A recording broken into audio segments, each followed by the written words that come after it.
कहानी शुरू होती है एक बहुत ही सुनसान आइलैंड से। इस आइलैंड के दूर दूर तक कोई बस्ती नहीं थी और आसपास कहीं भी कोई इंसान नजर नहीं आ रहा था। पूरे आइलैंड पर बस बड़े बड़े पत्थरों के पहाड़ थे। इस वीरान जगह पर हमें जिलिन नाम का एक आदमी दिखता है। वो सर्दियों के कपड़े पहने और कंधे पर एक बैग टांगे किसी जगह की तरफ जा रहा था। उसे देखकर लग रहा था कि वो बहुत चिंता में है। थोड़ी दूर जाने के बाद एक पहाड़ के किनारे से उसका पैर फिसलता है और वो सीधे नीचे जा गिरता है। वो लुढ़कते हुए सीधे एक नदी के पानी में जा गिरा जो पूरी तरह से बर्फ बनी हुई थी। इतनी ठंड में उसे बहुत तकलीफ हो रही थी। फिर वो जैसे तैसे नदी से बाहर निकलता है और दोबारा अपनी जर्नी शुरू करता है। पहाड़ से गिरने की वजह से उसे काफी चोट आई थी और अब उसे जबरदस्त भूख भी लग रही थी क्योंकि काफी देर से उसने कुछ नहीं खाया था और उसके पास कोई खाना भी नहीं था। तभी जिलिन को सामने एक फूलों का पेड़ दिखता है। भूख के मारे वो उस पेड़ से कुछ फूल तोड़कर खा लेता है। काफी देर वहाँ आराम करने के बाद वो फिर से आगे बढ़ने लगता है। अब हमें दिखाया जाता है कि जिलिन इस हालात में कैसे पहुंचा। दरअसल जिलिन एक कैदी था। उसे 6 लोगों के मर्डर के इल्जाम में पुलिस ने पकड़ा था और उसे उम्र कैद की सजा हुई थी। काफी दिन जेल में बिताने के बाद एक दिन जेल के गवर्नर ने जिलिन को अपने ऑफिस बुलाया और उससे पूछा कि उसके जीवन का सपना क्या है, वो क्या चाहता है। सिर्फ जिलिन ही नहीं बल्कि उसके साथ और भी कई कैदियों को एक एक करके बुलाया जा रहा था और उनसे उनके सपनों के बारे में पूछा जा रहा था। मरियाक उसने बताया कि उसका सपना समुद्र देखना है क्योंकि उसकी खूबसूरती और लहरों की आवाज उसे जो सुकून देती है वो उसे कहीं और नहीं मिलता। याकुद उसका सपना चीन के खिलाफ युद्ध देखना था। अभियान इसका सपना सबसे अलग था। उसने बताया कि उसे जेल में रहना ही पसंद है और वो एक बड्ढा जेलर बनना चाहता है। टॉय उसने कहा कि वो स्पेस स्टेशन जाना चाहता है। सिपा उसका कहना था कि वो पहले की तरह फिर से लड़कियां देखना चाहता है। जिलिन ने गवर्नर से क्या कहा ये अभी नहीं दिखाया गया। सबकी बातें सुनने के बाद गवर्नर ने उन सबको बताया कि उन्हें एक स्पेशल कॉलोनी में शिफ्ट करने के लिए चुना गया है। अब उन्हें इस जेल में नहीं रखा जाएगा। इसके बाद दिखाया जाता है कि जिन कैदियों को नई जगह शिफ्ट किया जाना था उन सबको नए रंग के कपड़े पहना दिए जाते हैं। हर कैदी को एक बंदरगाह के पास लाकर तैयार किया जाता है और फिर उन्हें एक विशाल बड़े जहाज के अंदर ले जाया जाता है। उस जहाज के अंदर बड़े बड़े सेल्स बने हुए थे जहां हर कैदी को अलग अलग सेल में बंद कर दिया जाता है। हैरानी की बात यह थी कि इस जहाज के अंदर कोई खास नियम कानून नहीं थे। अगर यहाँ कोई कैदी किसी को मार भी दे तो भी किसी को कोई फर्क नहीं पड़ता था। यहाँ हमें अभियान नाम का वही कैदी दिखता है जिसका सपना जेलर बनने का था। जहाज के अंदर आते ही अभियान ऐसे बर्ताव करने लगा जैसे वो पूरे जहाज का मालिक हो। उसने खुद को सबका लीडर घोषित कर दिया और एक बिस्तर पर कब्जा करने के लिए एक कैदी की जान तक ले ली। कुछ ही देर में जहाज समंदर के सफर पर निकल पड़ता है। इसे देखकर सारे कैदी घबरा जाते हैं क्योंकि उन्हें लगने लगा था कि शायद उन्हें समंदर के बीच ले जाकर मार दिया जाएगा। जब सब डरे हुए थे तभी जिलिन को शिपा की एक पुरानी बात याद आती है। शिपा बाकी सबसे थोड़ा अलग था। वो अक्सर अजीब बातें करता, सीरियस रहता, दीवारों पर तस्वीरें बनाता और खुद से बातें करता था। एक दिन शिपा ने जिलिन से कहा था, सब जानते हैं कि स्वर्ग और नर्क जैसी जगहें होती हैं, लेकिन मैं कहता हूँ कि नर्क 2 हैं और उन 2 में से एक नर्क इसी दुनिया में है जिसे बनाने की तैयारी चल रही है। उस वक्त जिलिन को शिपा की बातें समझ नहीं आई थी, लेकिन अब उसे लगने लगा कि शिपा शायद इसी जगह को नर्क कह रहा था जहाँ उन्हें ले जाया जा रहा है। शायद शिपा ने किसी तरह इस जगह के बारे में पहले ही सुन लिया था। जहाज पर अब माहौल थोड़ा शांत था। सबने अपनी किस्मत मान ली थी और आपस में बातें कर रहे थे कि शायद आज उनकी जिंदगी का आखिरी दिन है। तभी अभियान अपने कुछ साथियों के साथ दूसरे कैदियों के पास आता है ताकि बचने का कोई प्लान बना सके, लेकिन अभियान सिर्फ नाटक कर रहा था। जैसे ही उसने देखा कि एक कैदी भागने की कोशिश कर रहा है उसने सबके सामने उसे मार डाला। इसके बाद जहाज के अंदर कोहराम मच गया। कैदी 2 गुटों में बंट गए और एक दूसरे के खून के प्यासे हो गए। हर कोई लड़ाई में बिजी था सिवाय एक बुजुर्ग कैदी के जिसका नाम स्टैरी था। स्टैरी एक कोने में बैठकर ऊपर वाले से प्रार्थना कर रहा था कि वो उन सबको बचा ले। जब लड़ाई बहुत बढ़ गई तब जहाज के गार्ड्स वहां आ गए और अंधाधुंध फायरिंग शुरू कर दी। हालात काबू में करने के लिए उन्होंने एक खास किस्म का ग्रेनेड फेंका जिसमें से अजीब सा धुआं निकला। उस धुएं के असर से सारे कैदी बेहोश हो गए और जहाज पर फिर से सन्नाटा छा गया। अगली सुबह जब सबकी आंखें खुलती हैं तो वे खुद को एक बेहद सुनसान आइलैंड पर पाते हैं। ऑफिसर्स उन सबको एक जगह बिठा देते हैं। उन सबके हाथों में एक खास तरह की हैंडकफ लगी हुई थी जिस पर हर कैदी का अलग अलग नंबर लिखा था। थोड़ी देर बाद सभी कैदियों को एक जगह खड़ा कर दिया जाता है। वहाँ ओलाप्सा और मार्था नाम के 2 बड़े ऑफिसर आते हैं। ओलाप्सा स्पीकर पर अनाउंस करता है कि इस जगह का नाम टेरानोवा है और आज से उन्हें यहीं रहना होगा। वह एक चौंकाने वाली बात बताता है। अब दुनिया में एक नया नियम लागू हुआ है कि किसी भी अपराधी को मौत की सजा नहीं दी जाएगी। सरकार का मानना है कि अगर किसी कातिल को सजा देने के लिए हम उसे मारते हैं तो सजा देने वाला भी कातिल ही कहलाएगा। इसलिए अब सबसे बड़ी सजा सिर्फ उम्र कैद है। पूरी दुनिया में यह नियम आने से जेलें खचाखच भर गई थी। इसलिए अब कैदियों के रहने के लिए यह टेरानोवा आइलैंड बनाया गया है। यह सिर्फ रूस का प्रोजेक्ट नहीं है बल्कि कई देशों ने मिलकर इसे बनाया है। यहाँ कैदियों को किसी कोठरी में बंद नहीं रखा जाएगा। वे बिल्कुल आजाद और मुक्त रहेंगे, लेकिन वे यहाँ से भाग नहीं सकते। आइलैंड इतना दूर है कि अगर कोई पैदल भागने की कोशिश करेगा तो मर जाएगा, और अगर कोई समंदर में तैरकर भागना चाहेगा तो पानी इतना ठंडा है कि बीच रास्ते में ही उसकी मौत हो जाएगी। कैदी परेशान थे कि वे खाएंगे पिएंगे क्या। तब उन्हें बताया गया कि हर 3 महीने में उन्हें खाने पिएंगे का सामान एक बॉक्स में दिया जाएगा। उन्हें यह खाना बहुत हिसाब से चलाना होगा, क्योंकि अगर वक्त से पहले खाना खत्म हो गया तो वे भूख से मर जाएंगे। उन पर नजर रखने के लिए सैटेलाइट सेट की गई है। किसी इमरजेंसी में मदद मांगने के लिए वहाँ रेड बटन लगे हैं। अगर उनकी बात मान ली गई तो ग्रीन लाइट जल जाएगी। ये सब सुनकर अभियान भड़क गया। उसे ये नियम पसंद नहीं आए और उसने एक बड़ा पत्थर उठाकर ऑफिसर मार्था की तरफ दे मारा। मार्था तो बच गई, लेकिन एक दूसरे ऑफिसर ने फायरिंग करके सबको वार्निंग दी कि दोबारा ऐसी हिम्मत न करें। मार्था ने आखिर में एक ऑफर दिया, अगर कोई यहाँ नहीं रहना चाहता तो वो बता सकता है, हम उसे वापस जेल की कोठरी में ले जाएंगे। लेकिन किसी भी कैदी ने वापस जाना पसंद नहीं किया, क्योंकि उन्हें लगा कि जेल की सलाखों से तो ये खुला आइलैंड बेहतर है। जाते जाते ऑफिसर वहाँ ढेर सारी चाबियां फेंक गए जिन पर नंबर लिखे थे। ये चाबियां कैदियों की हथकड़ियों की थीं। चाबियां गिरते ही कैदियों के बीच पागलों की तरह छीना झपटी और लड़ाई शुरू हो गई। हर कोई अपनी चाबी पहले पाना चाहता था, लेकिन जिलिन और शिपा इस लड़ाई से दूर खड़े रहे। वे शांति से इंतजार कर रहे थे कि भीड़ कम हो। इसी बीच जो चाबियां इधर उधर छिटक कर उनके पास गिरी, उनसे उन्होंने अपनी हथकड़ियां खोलने की कोशिश शुरू कर दी। जिलिन और शिपा अब इस आइलैंड पर अकेले क्या करेंगे। इधर हमें स्टैरी दिखता है, जो जिलिन की तरह ही एक कोने में चुपचाप बैठा था। दूसरी तरफ कैदियों के बीच चाबियों के लिए खूनी जंग छिड़ी हुई थी। कोई भी पीछे हटने को तैयार नहीं था, क्योंकि गार्ड्स ने जाते जाते स्पीकर पर बताया था कि इन चाबियों से न सिर्फ हथकड़ियां खुलेंगी, बल्कि उन सप्लाई बॉक्सेस को भी खोला जा सकेगा जिनमें उनकी जरूरत का सामान रखा है। बस इसी होड़ में हर कोई सबसे पहले अपनी चाबी ढूंढना चाहता था। जिन कैदियों को उनकी चाबियां मिल गईं, उन्होंने दौड़कर बॉक्स खोल दिए, पर उन बॉक्सों में खाना नहीं बल्कि हथियार रखे थे। हथियार मिलते ही कैदियों का पागलपन और बढ़ गया और वे भीड़ पर हमला करने लगे। असल में ऑफिसर्स ने यह जानबूझकर किया था ताकि कैदी आपस में ही लड़कर एक दूसरे को खत्म कर दें। यहाँ अली नाम का एक कैदी अपने गैंग के साथ सबसे पहले अपनी चाबियां ढूंढ लेता है। ज्यादातर हथियार अली की टीम के पास आ जाते हैं, जिससे पूरे आइलैंड का कंट्रोल उनके हाथ में आ जाता है। अब सब अली से डरने लगे थे। अली ने फैसला किया कि वह यहाँ मौजूद एकमात्र नाव के जरिए यहाँ से भाग जाएगा। उसने बॉक्स से अच्छे कपड़े निकालकर पहने और बुजुर्ग स्टैरी को चुना ताकि वो नाव चलाने में उसकी मदद कर सके। अली सिर्फ स्टैरी को साथ ले जाना चाहता था, जिससे बाकी कैदी और यहाँ तक कि अली के अपने टीम मेंबर्स भी उसके खिलाफ हो गए। एक बार फिर सबके बीच भयानक लड़ाई शुरू हो गई। लोग पत्थरों से एक दूसरे के सिर फोड़ने लगे। देखते ही देखते लगभग 10 कैदी मारे गए। मोरे नाम के एक कैदी ने पत्थर से अली पर हमला कर दिया। वहीं अभियान ने स्टैरी को बेरहमी से पीटना शुरू कर दिया। इसी अफरा तफरी का फायदा उठाकर 3 कैदी चुपके से नाव में चढ़ गए और भागने की कोशिश करने लगे, लेकिन उनकी किस्मत खराब थी। नाव समंदर की लहरों के बीच फंसकर पलट गई। तेज बहाव और बर्फीले पानी की वजह से कोई भी बच नहीं पाया और तीनों की वहीं मौत हो गई। दूसरी तरफ कुछ कैदी उन बॉक्सों तक पहुंचने में कामयाब रहे जहां जूते, कपड़े और खाना रखा था। वे अपनी पसंद के कपड़े पहनने लगे और खाने का मजा लेने लगे। इधर ओजी को अपनी हथकड़ी की चाबी नहीं मिली थी, इसलिए उसने एक दूसरे कैदी की मदद ली और वहां पड़े एक औजार से अपनी हथकड़ी को जैसे तैसे काटकर आजाद हुआ। इस खूनी मंजर के बाद अब जिलिन और बाकी बचे हुए कैदी इस अनजान द्वीप पर कैसे खुद को बचाएंगे। इधर जिलिन और शिपा जैसे तैसे अपने लिए 2 जोड़ी कपड़े और जूते जुगाड़ लेते हैं। वे एक कार्टन से कुछ खाने का सामान भी निकाल लेते हैं और वहां से दूर भागने का फैसला करते हैं, क्योंकि उन्हें पता था कि उस जगह कभी भी फिर से दंगा हो सकता है। जिलिन शिपा से कहता है कि ऑफिसर्स ने जो सामान दिया है वह 3 महीने तो क्या 1 महीना भी नहीं चलेगा। जिलिन को अपनी जान का डर था, इसलिए वह एक बैग में जरूरी सामान भरता है और सबको छोड़कर अकेले ही किसी अनजान मंजिल की ओर निकल पड़ता है। यही वो सीन है जो हमने मूवी की शुरुआत में देखा था। पूरा आइलैंड ऊंचे ऊंचे पहाड़ों से घिरा था। शुरू में तो जिलिन घास वाले पहाड़ों को पार कर लेता है, लेकिन जब वह बर्फ वाले इलाके में पहुंचता है तो रास्ता बहुत मुश्किल हो जाता है। बर्फ की वजह से हर जगह फिसलन थी। चलते चलते थक कर जिलिन एक जगह बैठ जाता है और अपना हौसला खोने लगता है। तभी वह अपनी जेब से एक फोटो निकालता है जिसमें एक औरत और 2 बच्चे थे। यह जिलिन की वाइफ और बच्चे थे। जिलिन उन्हें बहुत प्यार करता था और खुद से वादा करता है कि मरने से पहले वह एक बार अपने परिवार से जरूर मिलेगा। फोटो सीने से लगाए हुए जिलिन की आंखों में आंसू आ जाते हैं और वह वहीं सो जाता है। जब काफी देर बाद उसकी नींद खुलती है तो उसे कुछ अजीब आवाजें सुनाई देती हैं। वह देखता है कि कुछ बड़े बड़े चूहों ने उसके बैग का सारा खाना खाकर खत्म कर दिया है। जिलिन बहुत दुखी हो जाता है, क्योंकि अब उसके पास सरवाइव करने के लिए बहुत कम खाना बचा था। ठंड से बचने के लिए जिलिन जैसे तैसे आग जलाता है और बारिश का पानी एक बर्तन में जमा करके उसे गर्म करता है ताकि खुद को गर्मी दे सके। भूख मिटाने के लिए वह बहुत मेहनत से एक चिड़िया का शिकार करता है और उसे पकाकर खाने ही वाला होता है कि तभी वहाँ शिपा आ धमकता है। शिपा जिलिन को ढूंढते हुए वहाँ तक आ गया था। शिपा चुपके से जिलिन का चाकू चुराने की कोशिश करता है, लेकिन जिलिन उसे पकड़ लेता है। शिपा कहता है, तुम मुझे मुझे अकेला छोड़कर क्यों आ गए? साथ मिलकर भागते। फिर शिपा मांस के बदले जिलिन को नमक का पैकेट देता है। दोनों साथ मिलकर खाते हैं और तय करते हैं कि अब से वे साथ में ही सरवाइव करेंगे। तभी शिपा को जिलिन के फैमिली वाली फोटो मिल जाती है। शिपा, जो लड़कियां देखने के मामले में थोड़ा कमजोर था, जिलिन की वाइफ की फोटो देखकर फ्लाइंग किस देने लगता है। फिर वह समंदर किनारे खड़ा होकर जिलिन से पूछता है कि वह खुद को खत्म क्यों नहीं कर लेता। जिलिन दुखी होकर बताता है कि उसके 2 बच्चे और एक प्यारी पत्नी थी, लेकिन अब तीनों मर चुके हैं। जिलिन की आखिरी ख्वाहिश है कि मरने के बाद उसे उसके परिवार की कब्र के पास ही दफनाया जाए। अगर वह यहाँ मर गया तो उसकी यह इच्छा कभी पूरी नहीं होगी। रात को जब जिलिन सोकर उठता है तो वह देखता है कि शिपा ने उसकी फोटो चुरा ली है और उसकी वाइफ की तस्वीर देखकर कुछ घिनौनी हरकत कर रहा है। जिलिन को गुस्सा आ जाता है और वह शिपा को बुरी तरह पीटकर पहाड़ से नीचे फेंक देता है। किस्मत से शिपा एक नरम जगह पर गिरता है और बच जाता है। जिलिन को एहसास होता है कि शिपा की दिमागी हालत ठीक नहीं है, इसलिए वह उसे माफ कर देता है। उसे समझ आता है कि इस अनजान आइलैंड पर जितने ज्यादा साथी हों उतना ही अच्छा है। अब शिपा आसपास काम की चीजें ढूंढने लगता है और जिलिन समंदर में मछली पकड़ने की कोशिश करता है ताकि वे भूख से बच सकें। जिलिन और शिपा की यह पार्टनरशिप उन्हें और कितने दिन जिंदा रखेगी। इधर शिपा को पानी में एक मछली मिलती है, लेकिन वह एक जेलीफिश थी। उसे देखकर शिपा डर जाता है और उसे छोड़ देता है। काफी कोशिशों के बाद भी वे कोई मछली नहीं पकड़ पाते। जब जिलिन पूरी तरह थक चुका था तभी उसे पहाड़ों के बीच किसी प्लेन का एक हिस्सा दिखाई देता है। उसे लगा कि अगर यहाँ विमान का कोई टुकड़ा है तो पूरा प्लेन भी यहीं कहीं होगा, जो शायद यहाँ क्रैश हो गया था। जिलिन शिपा को लेकर थोड़ा और आगे जाता है ताकि सब कुछ साफ देख सके। कुछ दूर जाने के बाद उसे सच में एक पूरा विमान मिल जाता है। यह देखकर जिलिन के मन में एक उम्मीद जागती है, क्योंकि जिलिन कभी एक काबिल पायलट हुआ करता था। उसे लगा कि अगर वह किसी तरह इस प्लेन को थोड़ा ठीक कर ले तो वे इस आइलैंड से उड़कर भाग सकते हैं। लेकिन सबसे बड़ी मुश्किल यह थी कि प्लेन बर्फ के पहाड़ों के बीच फंसा हुआ था और काफी भारी था। उन दोनों के लिए उसे अकेले खींचकर बाहर निकालना नामुमकिन था। इसलिए वे फैसला करते हैं कि फिलहाल अपने ठिकाने पर लौटकर कोई अच्छा प्लान बनाएंगे। वापस आने के बाद जिलिन आग जलाने के लिए उस माचिस का इस्तेमाल करता है जो वो टेरानोवा जेल से लाया था। लेकिन आग जलाते ही उसे एहसास होता है कि उस माचिस में कुछ ऐसा मिलाया गया है जिससे जहरीला धुआं निकल रहा है। जिलिन को सांस लेने में दिक्कत होने लगती है, इसलिए वह तुरंत वहां से हट जाता है। शिपा वहां गहरी नींद में सो रहा था। जिलिन उसे आवाज देता है पर वह नहीं जागता। जिलिन उसे घसीटकर धुएं से दूर ले जाता है। काफी कोशिश के बाद भी शिपा को होश नहीं आ रहा था, जिसे देखकर जिलिन डर जाता है। असल में उनके पास काफी समय से आग नहीं थी और ऊपर से बर्फबारी शुरू हो गई थी, जिसकी वजह से शिपा ठंड के मारे अधमरा हो गया था। थोड़ी देर बाद जब शिपा को होश आता है तो वह जिलिन से कहता है कि शायद वह अब और ज्यादा नहीं जी पाएगा, उसे बहुत तकलीफ हो रही है। जिलिन को उस पर बहुत तरस आता है। वह फैसला करता है कि वह शिपा को लेकर वापस उसी पुरानी जेल की तरफ जाएगा ताकि वहां से कुछ कोयला और आग जलाने का सामान ला सके।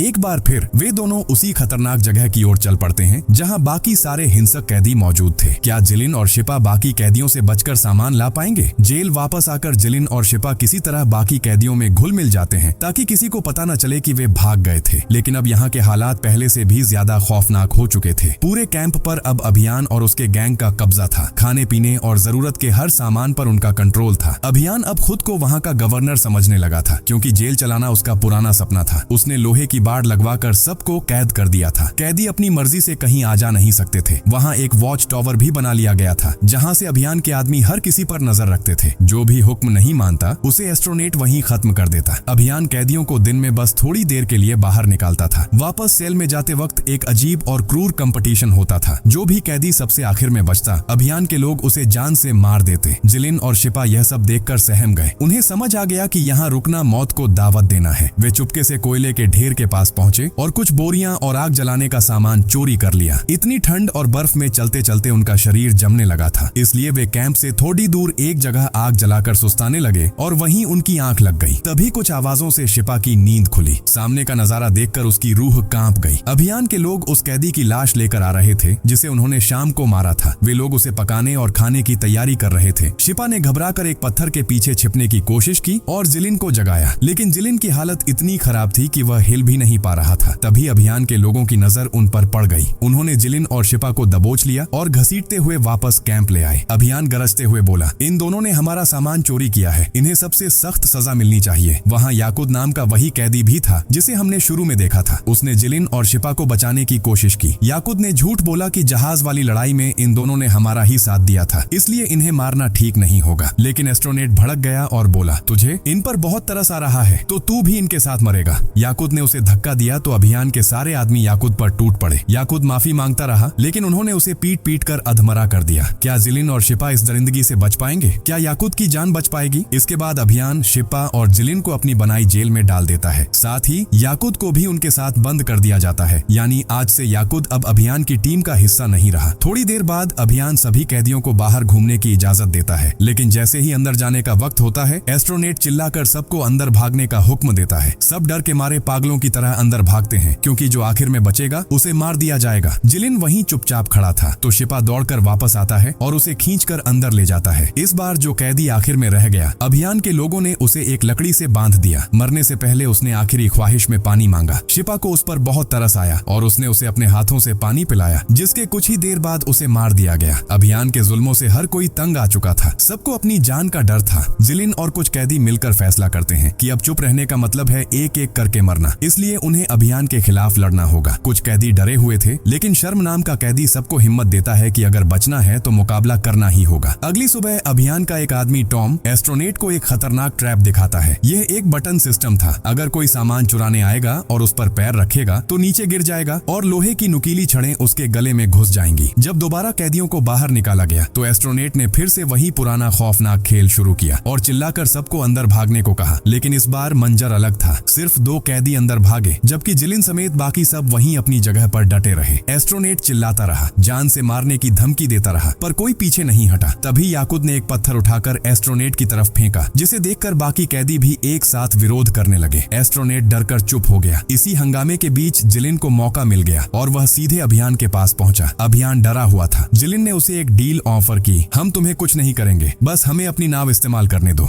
मुझे एक प्लेन मिला है जिससे हम सब इस आइलैंड से भागकर आजाद हो सकते हैं। अगर तुम मुझे नाव ले जाने दोगे तो मैं तुम्हें भी बचा लूंगा। अभियान ने पूछा, लेकिन प्लेन उड़ाएगा कौन? जिलिन ने कहा, मैं उड़ाऊंगा। अभियान मान गया और नाव तैयार करवा दी। जिलिन अपने साथ कुछ भरोसेमंद कैदियों को लेकर नाव के जरिए उस विमान को निकालने के लिए निकल पड़ा। क्या जिलिन उस बर्फ में फंसे विमान को निकाल पाएगा? क्या अभियान वाकई उन्हें भागने देगा? इधर अभियान को जिलिन की बातों पर शक हो रहा था। उसे लगा कि शायद जिलिन झूठ बोलकर नाव लेकर भागना चाहता है, लेकिन तभी उसे किसी से पता चलता है कि जिलिन वाकई में एक बहुत ही काबिल पायलट था। उसकी कहानी बहुत दुखद थी। एक प्लेन क्रैश में उसका पूरा परिवार खत्म हो गया था। बाद में पता चला कि यह हादसा एयर ट्रैफिक कंट्रोल की लापरवाही की वजह से हुआ था। गुस्से में पागल होकर जिलिन बंदूक लेकर एयरपोर्ट पहुंचा और उन जिम्मेदार लोगों को गोली मार दी। इसी वजह से उसे उम्र कैद हुई थी। यह सुनकर अभियान को लगा कि जिलिन शायद दिमागी तौर पर ठीक नहीं है। जैसे ही जिलिन वहां से गया, अभियान ने फिर से अपनी दादागिरी शुरू कर दी। उसने चिल्लाकर कहा, गेम दोबारा शुरू हो रहा है, और सबको पिंजरे में भागने को कहा। लेकिन याकूत ने इसका विरोध किया। गुस्से में अभियान और उसके आदमियों ने याकूत पर हमला करके उसे मार डाला। याकूत की मौत देख बाकी कैदी भड़क गए और दोनों गुटों के बीच खूनी जंग छिड़ा गई। अभियान ने कई लोगों को मार गिराया और फिर से सबको डराकर जेल के अंदर खदेड़ दिया। दूसरी तरफ जिलिन और उसके साथी समंदर के रास्ते आगे बढ़ रहे थे। लहरें इतनी तेज थीं कि एक कैदी पानी में गिर गया, पर जिलिन ने उसे बचा लिया। वे उस जगह पहुंचे जहां रेड बटन लगा था। जिलिन चाहता था कि वो हेड ऑफिस को बताए कि अभियान यहाँ कैदियों पर कितना जुल्म कर रहा है। जिलिन चाहता तो भाग सकता था, पर उसे बाकी कैदियों की फिक्र थी। लेकिन वहां पहुंचकर उन्हें पता चला कि रेड बटन खराब है। मदद मांगने का अब कोई रास्ता नहीं बचा था। मजबूरन जिलिन वापस कैंप लौट आया। जब जिलिन वापस आया तो उसने अभियान से झूठ बोला कि उसने सिग्नल भेज दिया है और जल्द ही खाना आ जाएगा। लेकिन अभियान शातिर था। उसने कहा, अगर सिग्नल पहुंचता तो ग्रीन लाइट जलती। अभियान के लोग जिलिन का मजाक उड़ाने लगे और प्लेन उड़ाने की एक्टिंग करके उसे चिढ़ाने लगे। लेकिन तभी एक बड़ा ट्विस्ट आया। अभियान का अपना ही आदमी टॉम, जो उसे मन ही मन नापसंद करता था, उसने पीछे से आकर अभियान को मार दिया। इसके बाद अभियान की अपनी ही टीम में फूट पड़ गई। जो लोग सही का साथ देना चाहते थे, उन्होंने मिलकर अभियान के बाकी बुरे लोगों को खत्म करना शुरू कर दिया। क्या अभियान के खत्म होने के बाद अब शांति आएगी? और क्या जिलिन उस प्लेन को उड़ा पाएगा? इधर एस्ट्रोनेट किसी तरह अपनी जान बचाकर वहां से भागने की कोशिश करता है। दूसरी तरफ अभियान की टीम पूरी तरह बिखर चुकी थी, जिसकी वजह से बाकी कैदी एक बार फिर आजाद हो गए। अब सब जिलिन के पास इकट्ठा होते हैं और पूछते हैं कि आगे क्या करना है। जिलिन सबको हुक्म देता है, सारे कैदियों को आजाद कर दो। मुझे यकीन है कि हमारे लिए खाना भेजा जा चुका है। शायद लाइट की बैटरी में कोई खराबी थी, इसलिए ग्रीन लाइट नहीं जली, लेकिन हमारा सिग्नल पहुंच चुका है। जिलिन की बात पर कुछ लोगों को शक था। तभी एक कैदी ने बड़ी अजीब बात कही, हमें खाने की क्या जरूरत है? हमारे आसपास इतनी सारी लाशें पड़ी हैं, खाना तो यही है। ये सुनकर टॉम बुरी तरह भड़क गया। उसने उसे डांटते हुए कहा, लाशें खाने के लिए नहीं होती, बल्कि इज्जत से दफनाने के लिए होती हैं। जिलिन सबको समझाता है कि अगर खाना आ गया तो उनमें इतनी ताकत आ जाएगी कि वे उस प्लेन को बर्फ से बाहर निकाल सकें, और एक बार प्लेन ठीक हो गया तो वे हमेशा के लिए इस नरक से आजाद हो जाएंगे। सब जिलिन की बात से सहमत हो जाते हैं। वहाँ अब कुछ नए और सख्त नियम लागू किए गए। आज के बाद यहाँ कोई भी इंसानी मांस नहीं खाएगा। आपस में कोई लड़ाई लड़ाई झगड़ा नहीं होगा। जो भी खाना या सामान बचेगा उसे सब में बराबर बांटा जाएगा। इसके बाद कैदियों की एक टीम बनाई जाती है जिसका काम था उस क्रैश हुए विमान को ढूंढकर उसे रिपेयर करना। इधर शिपा एक दिमाग लगाता है। वह एक लाश का इस्तेमाल करके जमीन पर बहुत बड़ा SOS लिख देता है ताकि ऊपर से गुजरने वाला कोई भी हेलीकॉप्टर या प्लेन उन्हें देख सके और मदद के लिए आ सके। तभी एस्ट्रोनेट चुपके से वापस लौट आता है। जिलिन और उसके साथी उसे मारते नहीं हैं, बल्कि उसे माफ कर देते हैं और उसे गले लगा लेते हैं। वे सब अब एक टीम की तरह साथ मिलकर सरवाइव करने का फैसला करते हैं। क्या जिलिन वाकई उस प्लेन को ठीक करके सबको घर ले जा पाएगा? जिलिन अपने साथियों को लेकर उस विमान के पास जाता है। जैसे ही कैदी सच में एक प्लेन देखते हैं, वे खुशी से पागल हो जाते हैं। वे विमान के हिस्सों को अलग अलग करके कैंप में ले आते हैं ताकि वहां उसे दोबारा जोड़ा जा सके। लेकिन जब वे कैंप लौटते हैं तो देखते हैं कि मार्था अपने गार्ड्स के साथ वहां पहुंच चुकी है। गार्ड्स एक जहरीली गैस फैलाकर सभी कैदियों को अपने कंट्रोल में ले लेते हैं। मार्था को शक नहीं होता कि जिलिन भागने का प्लान बना रहा है। वह जिलिन से पूछती है कि उन्हें सबसे ज्यादा किस चीज की जरूरत है। जिलिन चालाकी से फ्यूल मांगता है। मार्था कहती है, फ्यूल का क्या करोगे? जनरेटर तो बैटरी से चलते हैं। जिलिन बहाना बनाता है कि रात को बहुत ठंड होती है, इसलिए उन्हें आग जलाने के लिए फ्यूल चाहिए। असल में उसे विमान उड़ाने के लिए फ्यूल चाहिए था। मार्था पूछती है कि 206 कैदियों में से अब कितने बचे हैं? जिलिन बताता है सिर्फ 87। मार्था पूछती है कि क्या कोई वापस जेल चलना चाहता है? जिलिन कहता है कोई नहीं, सब यहाँ आजाद हैं, बस खाना पीना दे दो।